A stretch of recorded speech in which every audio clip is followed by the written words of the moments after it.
Welcome to another episode of Air Guns and Piston Channel. What I have in front of you is the barrel and cocking arm, along with the shim spacers off my Weihrauch HW95 chambered in 2.2. I am replacing this, keeping it for whenever I want to go back to 2.2. Just received this HW95 chambered in 20 cal.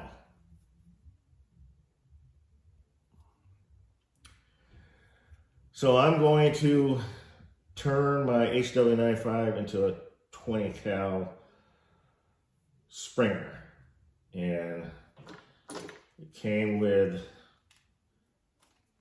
the shims,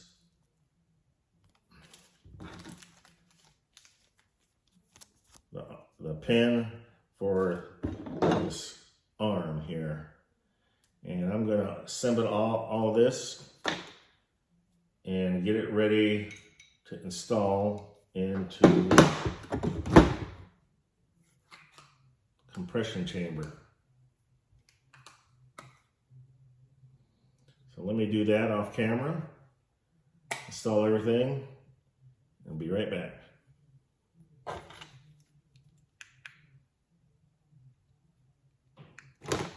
All right, so everything's in place.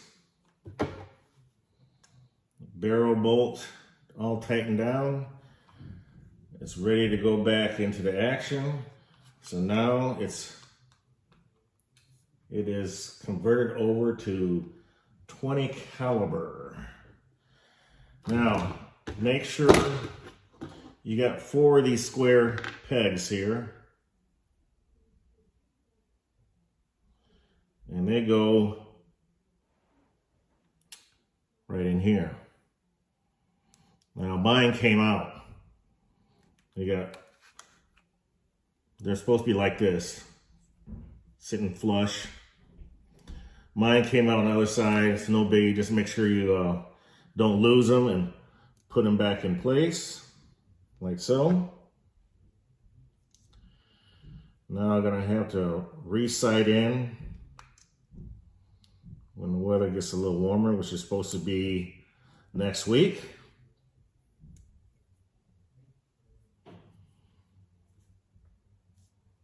And have some shooting fun with this Weihrauch HW95 20 cal, just like 20 caliber. I like all calibers, but 20 caliber and a spring gun is a lot of fun. Well, there you have it. I'm going to put it back in the stock.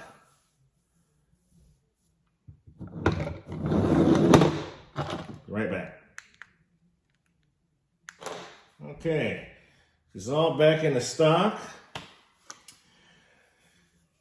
If you ever decide, boys and girls, to take the action out of the stock, make sure, especially these screws up here on the forearm, these two right here, that you tighten them down real good. Some people use blue Loctite. I don't use anything at all on mine. I just make sure it's good and tight. And the screw back here in front of the trigger guard, and the small one back here. Not so much the small one back here. I mean, I snug it down good, but that's screwing into wood. But this is screwing into the compression chamber. So I make sure all 3, these 2 up here on the forearm and in front of this trigger are super tight. But anyways, whenever I shoot my spring guns, I always check before I actually sit down. If I'm plinking or at a farm permission, you know, before I go that day, I always make sure that they're all tight Don't want any POI changes.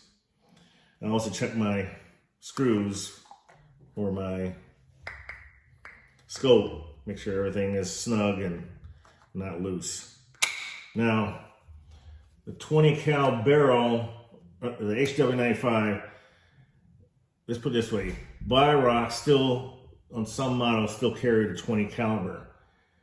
But if, let's say you decide to get a 177 or 22, and then all of a sudden you say, okay, well, I want to get me a, I want a 20 caliber. You can go to Pyramid Air, and they have the 177, which I also have for this model. And now that I'm going to be adding this in I store the barrels in my gun case specifically for my HW95. So I have a 177 and a 22 now. So whenever I feel like switching out calibers, which is not a big deal, really, it only takes a few minutes to switch out. You just have to readjust the scope. But in any event, the 20 cal barrel, I've been looking and looking for a 20 cal barrel for the longest time. When I should have just went ahead and bought one to begin with, but hindsight is 2020, so just was lucky to be able to find me just to be able to buy a 20 cal barrel, and now that I have it, I think this is going to be a nice fun caliber.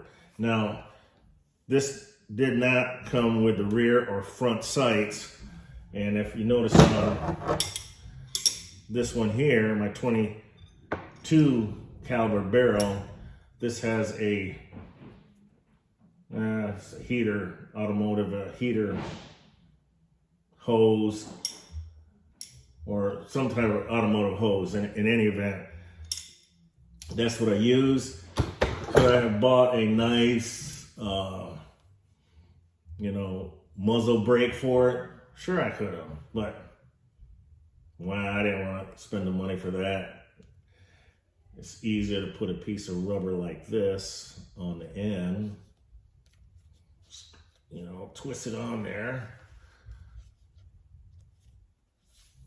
because there's a groove that, it's a dovetail groove on the barrel itself where you can slide on the front sight and tighten it down, but it does has a weird feeling when you try to grab it in the barrel, whereas now, if I grab onto it like that, now it's got a nice rubber grip on the end, so it doesn't, my hand doesn't get over that dovetail slot on the top of that barrel. At least now it's a lot more enjoyable to cock the barrel down. I could have made it a little bit longer, but this is good enough for what I'm going to use it for. Very easy to cock now, like that. Decock it, ready to go.